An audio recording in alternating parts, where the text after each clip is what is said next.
ആകാശവാണി. നമസ്കാരം. പ്രാദേശിക വാർത്തകൾ വായിക്കുന്നത് അശ്വതി.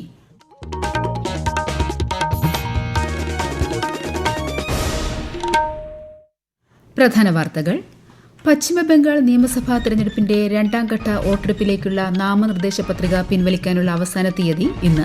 വോട്ടെടുപ്പിന് മുന്നോടിയായി SIR പ്രക്രിയയുമായി ബന്ധപ്പെട്ട ഹർജികളിൽ സുപ്രീംകോടതി ഇന്ന് വാദം കേൾക്കും. ഇന്ന് ജാലിയൻ വാലാബാഗ് ദിനം. ആദരാഞ്ജലികൾ അർപ്പിച്ച് രാഷ്ട്രപതി, പ്രധാനമന്ത്രി ഉൾപ്പെടെയുള്ള പ്രമുഖർ. കണ്ണൂർ ദന്തൽ കോളേജ് വിദ്യാർത്ഥി നിതിൻ രാജിന്റെ മരണത്തിൽ പ്രത്യേക അന്വേഷണ സംഘം രൂപീകരിച്ചു. പ്രതികളായ അധ്യാപകരെ പുറത്താക്കണമെന്നാവശ്യപ്പെട്ട് വിദ്യാർത്ഥി യുവജന സംഘടനകൾ നടത്തിയ മാർച്ചിൽ സംഘർഷം. ശബരിമല സന്നിധാനത്ത് വിഷു ദർശനത്തിനായുള്ള ഒരുക്കങ്ങൾ പുരോഗമിക്കുന്നു. മറ്റന്നാൾ വിഷുപൂജ. സംസ്ഥാനത്ത് ചൂട് കൂടുന്നു. ഉയർന്ന അൾട്രാ വയലറ്റ് സൂചിക റിപ്പോർട്ട് ചെയ്ത സാഹചര്യത്തിൽ 6 ജില്ലകളിൽ ഓറഞ്ച് ജാഗ്രത. IPL ക്രിക്കറ്റിൽ ഇന്ന് സൺറൈസേഴ്സ് ഹൈദരാബാദ് രാജസ്ഥാൻ റോയൽസിനെ നേരിടും. വാർത്തകൾ വിശദമായി. രാഷ്ട്രപതി ദ്രൌപദി മുർമുവിന്റെ ഗുജറാത്ത്, മഹാരാഷ്ട്ര സന്ദർശനത്തിന് ഇന്ന് തുടക്കം. ഇന്ന് രാജ്കോട്ട് എയിംസിന്റെ ആദ്യ ബിരുദദാന ചടങ്ങിൽ രാഷ്ട്രപതി പങ്കെടുക്കും. നാളെ ഡോക്ടർ BR അംബേദ്കറുടെ ജന്മവാർഷികത്തോടനുബന്ധിച്ച് ഗാന്ധിനഗറിൽ നടക്കുന്ന പരിപാടിയിൽ രാഷ്ട്രപതി പങ്കുചേരും. ബുധനാഴ്ച നാഗ്പൂർ എയിംസിന്റെ 2ാം ബിരുദദാന ചടങ്ങിൽ പങ്കെടുക്കുന്ന രാഷ്ട്രപതി ഇന്ത്യൻ റവന്യൂ സർവീസ് 78ാം ബാച്ച് ഓഫീസർ ട്രെയിനികളുടെ പരിശീലന സമാപന ചടങ്ങിലും പങ്കെടുക്കും. പശ്ചിമബംഗാൾ നിയമസഭാ തെരഞ്ഞെടുപ്പിന്റെ രണ്ടാംഘട്ട വോട്ടെടുപ്പിലേക്കുള്ള നാമനിർദ്ദേശ പത്രിക പിൻവലിക്കാനുള്ള അവസാന തീയതി ഇന്ന്.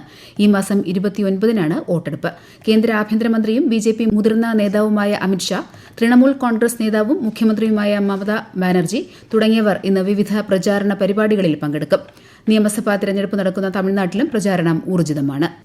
നിയമസഭാ തെരഞ്ഞെടുപ്പിനുള്ള ഒരുക്കങ്ങൾ അവലോകനം ചെയ്യുന്നതിനായി ഡെപ്യൂട്ടി ഇലക്ഷൻ കമ്മീഷണർമാരായ ഗ്യാനേഷ് ഭാരതിയും പവൻകുമാർ ശർമ്മയും ഇന്ന് പശ്ചിമബംഗാൾ സന്ദർശിക്കുന്നു. 3 ദിവസത്തെ സന്ദർശന വേളയിൽ ഇരുവരും ജില്ലാ തെരഞ്ഞെടുപ്പ് ഉദ്യോഗസ്ഥർ, പോലീസ് കമ്മീഷണർമാർ, നിരീക്ഷകർ എന്നിവരുമായി കൂടിക്കാഴ്ച നടത്തും. ചീഫ് ഇലക്ടറൽ ഓഫീസറുടെ ഓഫീസിലെ മുതിർന്ന ഉദ്യോഗസ്ഥരുമായും കൂടിക്കാഴ്ച നടത്തും. പശ്ചിമബംഗാൾ നിയമസഭാ തെരഞ്ഞെടുപ്പിന് മുന്നോടിയായി SIR-ുമായി ബന്ധപ്പെട്ട ഹർജികളിൽ സുപ്രീംകോടതി ഇന്ന് വാദം കേൾക്കും. ചീഫ് ജസ്റ്റിസ് സൂര്യകാന്ത് അധ്യക്ഷനായ ബെഞ്ചാണ് കേസ് പരിഗണിക്കുന്നത്.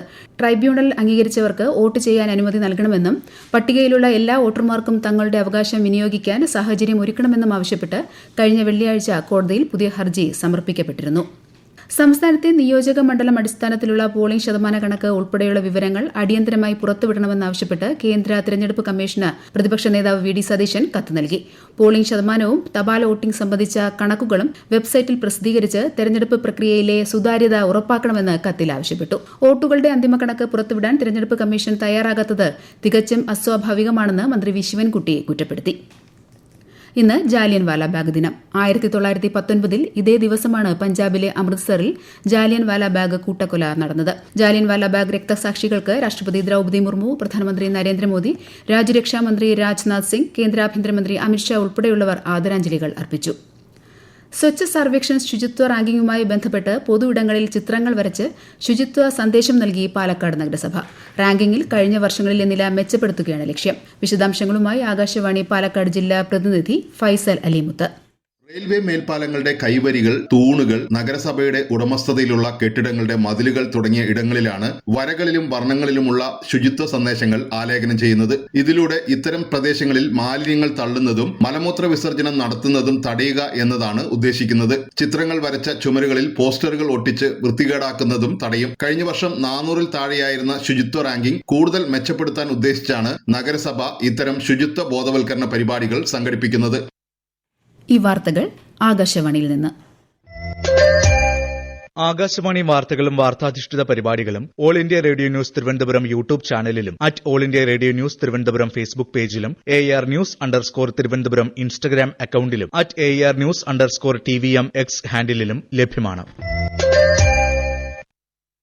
സംസ്ഥാനത്ത് ചൂട് കൂടുന്നു. ഉയർന്ന അൾട്രാ വയലറ്റ് സൂചിക റിപ്പോർട്ട് ചെയ്ത സാഹചര്യത്തിൽ കൊല്ലം, പത്തനംതിട്ട, ആലപ്പുഴ, കോട്ടയം, ഇടുക്കി, പാലക്കാട് ജില്ലകളിൽ ഓറഞ്ച് ജാഗ്രത പ്രഖ്യാപിച്ചു. തിരുവനന്തപുരം, കണ്ണൂർ, കാസർഗോഡ് ഒഴികെയുള്ള ജില്ലകളിൽ മഞ്ഞ ജാഗ്രതയാണ്. ഏപ്രിൽ 29 മുതൽ മെയ് 12 വരെ താപനില 45 ഡിഗ്രി മുതൽ 55 ഡിഗ്രി വരെ ഉയരുമെന്ന് കാട്ടി സിവിൽ ഡിഫൻസ് വകുപ്പ് എന്ന പേരിൽ പ്രചരിക്കുന്ന സന്ദേശം വ്യാജമെന്ന് സംസ്ഥാന ദുരന്ത നിവാരണ അതോറിറ്റി. കേരളത്തിൽ താപനില 54 ഡിഗ്രി ആകുമെന്ന പ്രവചനം കേന്ദ്ര കാലാവസ്ഥാ വകുപ്പ് പുറത്തിറക്കിയിട്ടില്ല. വ്യാജ പ്രചാരണങ്ങൾ ദുരന്ത നിവാരണ നിയമപ്രകാരം ശിക്ഷാർഹമാണെന്നും അതോറിറ്റി വാർത്താക്കുറിപ്പിൽ പറഞ്ഞു. കേരളത്തിലെ ഏക ആപ്പിൾ ഗ്രാമമായ കാന്തല്ലൂർ താഴ്വരകളിൽ ആപ്പിൾ വസന്തത്തിന് തുടക്കമായി. തണുത്ത കാലാവസ്ഥയുടെ പശ്ചാത്തലത്തിൽ മരങ്ങൾ പൂവിട്ടു തുടങ്ങിയതോടെ സഞ്ചാരികളുടെ തിരക്കേറുകയാണ്. ഇന്ത്യയിലെ മികച്ച ടൂറിസം വില്ലേജിനുള്ള പുരസ്കാരം നേടിയ കാന്തല്ലൂരിൽ ഇത്തവണ മികച്ച വിളവാണ് കർഷകർ പ്രതീക്ഷിക്കുന്നത്. ആകാശവാണി ഇടുക്കി ജില്ലാ പ്രതിനിധി രതീഷ് കൃഷ്ണ തയ്യാറാക്കിയ റിപ്പോർട്ട്.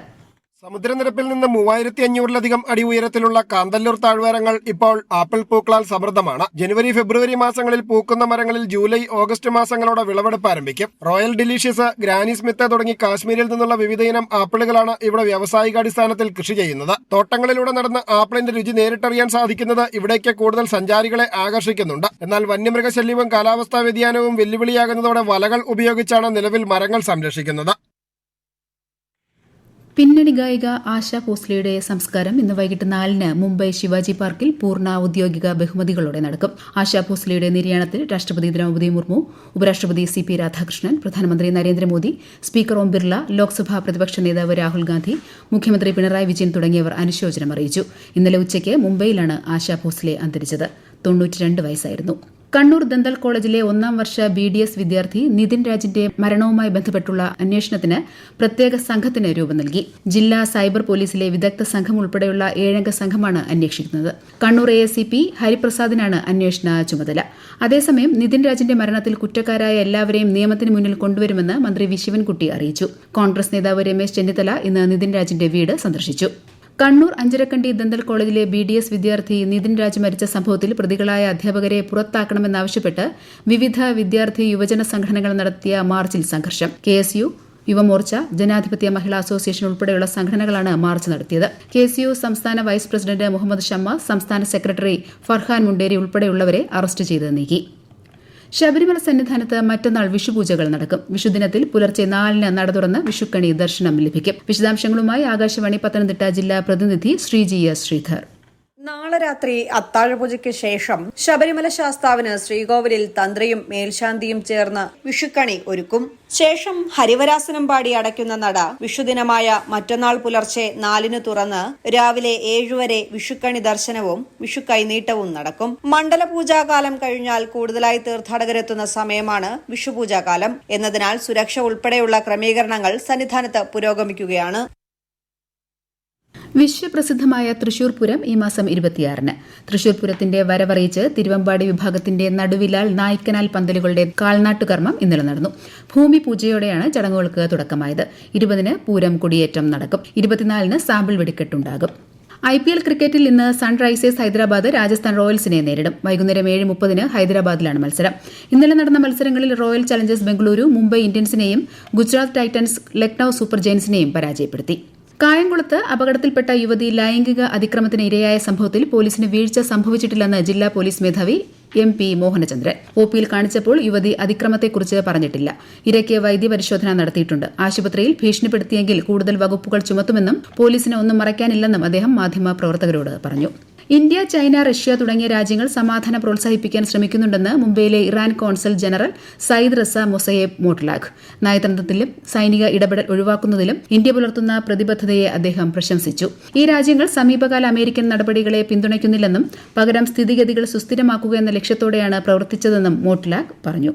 രാജ്യത്തെ ഓഹരി വിപണികളിൽ നഷ്ടം. സെൻസെക്സ് 882 പോയിന്റ് നഷ്ടത്തിൽ 76,668-ലും നിഫ്റ്റി 250 പോയിന്റ് താഴ്ന്ന് 23,800-ലും വ്യാപാരം പുരോഗമിക്കുന്നു. സ്വർണ്ണവില കുറഞ്ഞു. പവന് 280 രൂപ കുറഞ്ഞ് 1,11,800 രൂപയും ഗ്രാമിന് 13,975 രൂപയുമാണ് ഇന്നത്തെ വില. പ്രധാന വാർത്തകൾ വീണ്ടും. പശ്ചിമബംഗാൾ നിയമസഭാ തെരഞ്ഞെടുപ്പിന്റെ 2-ാം ഘട്ട വോട്ടെടുപ്പിലേക്കുള്ള നാമനിർദ്ദേശ പത്രിക പിൻവലിക്കാനുള്ള അവസാന തീയതി ഇന്ന്. വോട്ടെടുപ്പിന് മുന്നോടിയായി SIR പ്രക്രിയയുമായി ബന്ധപ്പെട്ട ഹർജികളിൽ സുപ്രീംകോടതി ഇന്ന് വാദം കേൾക്കും. ഇന്ന് ജാലിയൻവാല ബാഗ് ദിനം. ആദരാഞ്ജലികൾ അർപ്പിച്ച് രാഷ്ട്രപതി, പ്രധാനമന്ത്രി ഉൾപ്പെടെയുള്ള പ്രമുഖർ. കണ്ണൂർ ദന്തൽ കോളേജ് വിദ്യാർത്ഥി നിതിൻ രാജിന്റെ മരണത്തിൽ പ്രത്യേക അന്വേഷണ സംഘം രൂപീകരിച്ചു. പ്രതികളായ അധ്യാപകരെ പുറത്താക്കണമെന്നാവശ്യപ്പെട്ട് വിദ്യാർത്ഥി യുവജന സംഘടനകൾ നടത്തിയ മാർച്ചിൽ സംഘർഷം. ശബരിമല സന്നിധാനത്ത് വിഷു ദർശനത്തിനായുള്ള ഒരുക്കങ്ങൾ പുരോഗമിക്കുന്നു. മറ്റന്നാൾ വിഷുപൂജ. സംസ്ഥാനത്ത് ചൂട് കൂടുന്നു. ഉയർന്ന അൾട്രാവയലറ്റ് സൂചിക റിപ്പോർട്ട് ചെയ്ത സാഹചര്യത്തിൽ 6 ജില്ലകളിൽ ഓറഞ്ച് ജാഗ്രത. IPL ക്രിക്കറ്റിൽ ഇന്ന് സൺറൈസേഴ്സ് ഹൈദരാബാദ് രാജസ്ഥാൻ റോയൽസിനെ നേരിടും. പ്രാദേശിക വാർത്തകൾ കഴിഞ്ഞു. അടുത്ത വാർത്താ പ്രക്ഷേപണം 12:50-ന്.